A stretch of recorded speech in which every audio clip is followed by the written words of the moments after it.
to get his 25 points, but the biggest one of the night as it turned out. Hey, Jrue. It's not often that you put up 30 shots. So what was kind of what did you see as the game went on that at times it felt like that was the best play for you and the team? And just kind of what were you seeing out there in that way? Kind of felt like it was a little bit of the game plan. They mixed in some doubles and some helps, but for the most part, it was one-on-one. I felt like they didn't want any three-point shots, which we didn't have that many in the second game. But I felt like we also did our best to try to put up those threes and knock them in. But I felt like that was part of the game plan. How did can you just kind of walk us through that last eventual game winner, that the high arcer and the bounce? Just what did you see? How did that open up, and how did that kind of play out for you? It just happened. I made a move. If Jason fell or grabbed me, whichever one, but had the spin and nobody was there, so knew the time was running down. And at that point, you just have to. You have to put it up on the rim, but I had a pretty open shot, a pretty open floater. So at that point, just put it up there and it bounced in. Just for you guys, how important was getting different defenders onto Giannis? It looked like you guys were trying to get a switch a lot in the second half. Yeah, I think just give him different looks. Sometimes we feel like we want that advantage, so we switched on the guys who we felt Giannis had the best advantage against, and from there he can play, make, and do what he does. I think we did a good job of that, where sometimes they kind of switched out because they didn't want a certain person on them, and we did what we were supposed to do. One person goes up and they screen, and the next person comes up and screens. So I think we did a good job of that today. Obviously, a super physical game. For you, just to watch Giannis be able to score 42 on 30 shots and get to the rim while it is that physical, just kind of how impressive is it to watch him kind of do those things? That's what he does, to be completely honest. We didn't have but half of their free throws, but it was a pretty physical game. I don't know. Two aggressive teams. Two teams that love to sit down and play defense. I imagine it's going to be like that for the rest of the series. Jrue, when you guys are trying to guard an elite player like Tatum, how much of having success is doing work early before they get the ball? It's a lot of it. It's a game within a game. Sometimes you might be topside, sometimes you might be trailing them. You just want to give them different looks, and somebody who can, prolific scorer, somebody who can go off at any time. You give them different looks, but I think for the most part, not only myself, but Wes did a great job on them, giving them no space, making everything tough, try to keep them off the free throw line as much as possible. Jrue, it seems like you got in a bit of a groove after you hit that shot clock buzzer beater towards the end of the second quarter. What does it do for you to see that kind of shot go in, and I guess for the rest of the game? Right. How does it help you? Right. It helps a lot. At the end of the day, you're not gonna make every shot. That at any given time a shot can go in, and it'd be a pure shot or even sometimes a tough one. But sometimes when you see that ball go in, you have the energy on your side. That good things are coming. So just staying positive, sticking with it, and continuing shooting the ball. Jrue, Bud had said that the intent was not to foul Marcus. So just how did that final sequence go? It looked like Jalen and Jason tried to get a switch maybe with you and George. I don't know, but how did that kind of play out before the inbound and then afterward? Right, yeah, intent was not to foul. But I think I just jumped out a little bit too much and felt like Marcus was still faced toward the sideline. So a little bit of luck, huh? Glad that, obviously we didn't want a three, and I kind of wanted to get up in him and kind of make him drive, into the basket, but ended up overshooting it.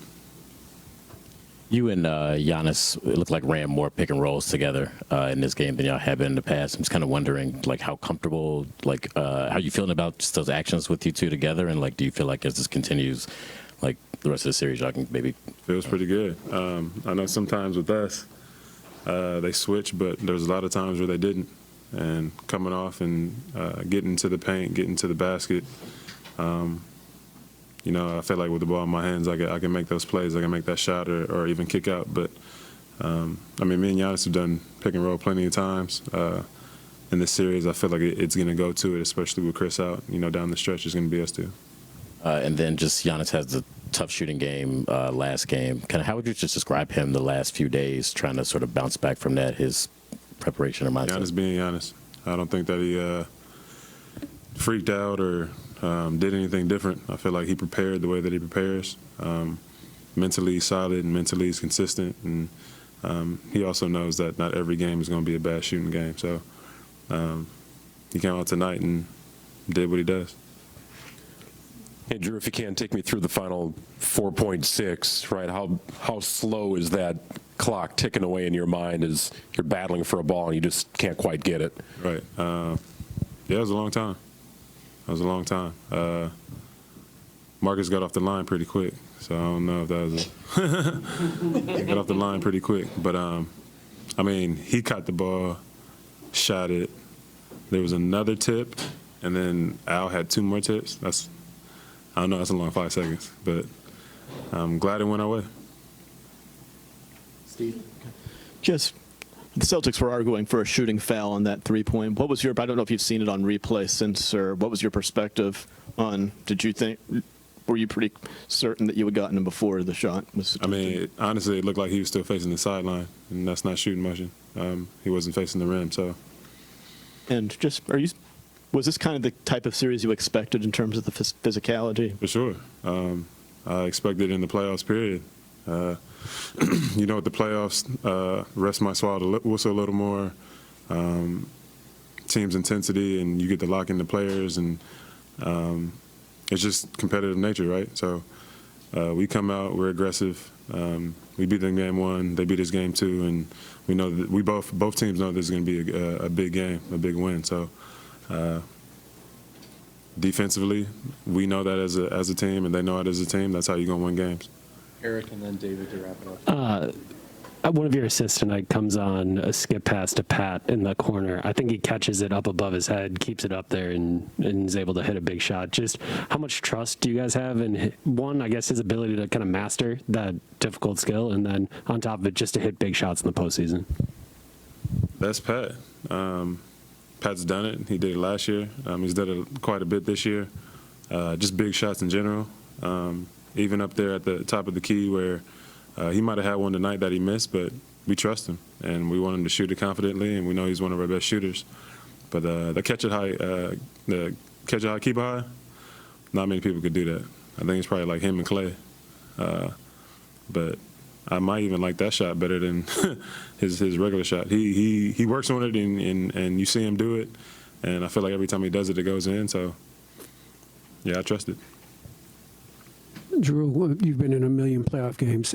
How long did it take you to get comfortable with the idea that playoff basketball, it's just going to be ugly, it's going to be physical, there's going to be a lot of missed shots that normally don't get missed, and to just keep playing through to a result like the last 4 seconds where you just get a win somehow? I feel like that's my type of game. That's how I like to play. It kind of shows the toughness out of people. It shows what you're made of. So I feel like ever since I've been playing in the playoffs and gotten to the point where these are big games and it's going to be just a mucked up game, I love it. And especially as a defender and somebody who during the playoffs gets away with a little bit more, it makes men out of boys. I really feel like coming down the stretch, you see who's really going to take over or who's going to get a stop. So it's fun. That's why we have playoff basketball. Jrue Holiday there. We'll hear from Jaylen Brown.